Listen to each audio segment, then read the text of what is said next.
Bonjour. Je vais poursuivre avec ma présentation de l'environnement web, rapide et superficiel, mais qui permettra de mieux comprendre comment y intégrer des programmes écrits en Python. Je vous ai montré dans la dernière Pythonnerie comment votre navigateur interagit avec un serveur HTTP distant et peut afficher la page par défaut du site. Qu'est-ce qui arrive maintenant quand tout ne se passe pas bien? Si je demande spécifiquement une page toto.html qui n'existe pas, mon serveur Apache va me renvoyer un code 404, suivi d'un en-tête et soit d'une page prédéfinie au niveau de la configuration, soit, ce qui est mon cas ici, d'une page qu'il va générer lui-même et qu'affichera mon navigateur. Ce qui fait tout l'intérêt des pages HTML, c'est qu'elles contiennent des références. Ces références peuvent être soit à d'autres pages HTML avec une balise A suivie d'un qualificatif href qui indique la page, et un mot qui apparaîtra de manière différente du texte normal. Quand je cliquerai dessus, le navigateur demandera la page correspondante. Cette page peut être soit dans le répertoire Document Root du serveur, soit dans le répertoire Document Root d'un autre serveur. Mais ce n'est pas tout.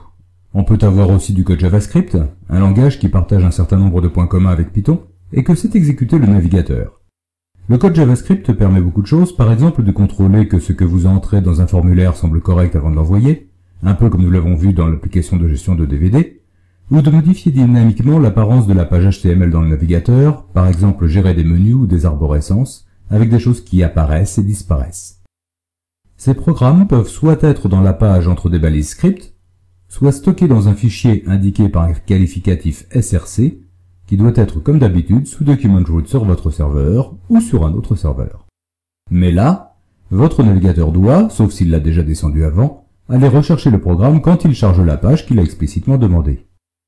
Quand un site affiche des bannières de publicité, il va en général chercher un programme JavaScript sur le site qui gère les pubs, et si ce site est long à répondre, la page risque de mettre longtemps à s'afficher. On aura aussi en général des feuilles de style qui sont des indications pour le navigateur sur comment représenter ce qui est contenu entre certaines balises quand on veut que ce soit un peu plus raffiné que les valeurs par défaut. Cela fonctionne exactement comme pour le JavaScript, c'est-à-dire qu'on trouvera ces indications soit dans la page entre des balises style, soit, et c'est le plus courant, dans un ou des fichiers dans Document Root qui seront communs aux différentes pages d'un site et permettront d'avoir une unité visuelle. Enfin, on aura souvent du contenu multimédia, et le plus courant est bien entendu une image, qui est une balise unique avec un qualificatif src qui dit où se trouve le fichier sous Document Root. Outre les images, il y a bien entendu les vidéos et le son. Tout ceci va générer un certain trafic entre votre navigateur et le serveur HTTP, et plus il y aura d'appels, plus ce qu'il y a à retourner sera gros, et plus le serveur sera loin de vous, plus la page sera lente à charger. Mais vous remarquerez que tout dans ce que je viens de vous présenter est redoutablement statique. Je n'ai parlé que de fichiers dans Document Root que le serveur HTTP s'est retrouvé et renvoyé au navigateur qui les demande.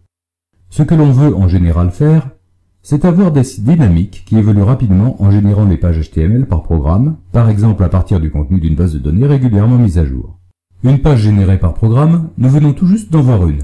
La page d'erreur Object Not Found a été créée à la volée par Apache et n'est stockée nulle part. Mieux encore, on voudra avoir une certaine interactivité en produisant des pages qui dépendent de données fournies par l'utilisateur. Pour fournir des données, il y a une balise principale, form. Je vais remplacer ma page index.html par une page de même nom qui me permet, au hasard, de rechercher un film par genre ou titre dans une base de données, une application comparable à ce que nous avons vu jusqu'à présent, plus simple, et dans un contexte différent. Une chose à expliquer ici. J'ai remplacé le « et » de sélectionner par des caractères cabalistiques. Sur le web comme dans Python, les caractères accentués sont une source de problèmes qui en HTML sont résolus par ce qui est appelé HTML Entities. HTML a ses difficultés propres. Puisque les balises sont délimitées par des caractères inférieurs et supérieurs et éliminés par les navigateurs, même les balises non reconnues, que faire pour afficher le caractère inférieur par exemple? On le remplace par une HTML Entity qui commence par un et commercial, un code, ici LT, qui est l'abréviation de lesser than, moins que, et un point virgule.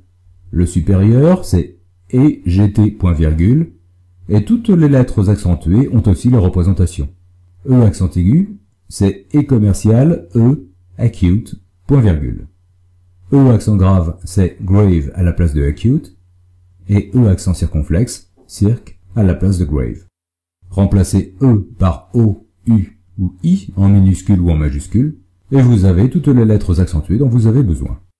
Il y a encore des tonnes de HTML entities, une bien entendu pour le e-commercial lui-même, les signes de copyright, tilde, les lettres scandinaves ou tchèques, j'en passe et des meilleurs. Pas besoin que la lettre se trouve sur votre clavier. Je reprends ma page et j'y place une balise forme suivie de texte genre. Là, je veux une liste déroulante me permettant de spécifier un genre de film. En HTML, c'est une balise select à laquelle j'attribue un nom, vous verrez que c'est important, avec le qualificatif name.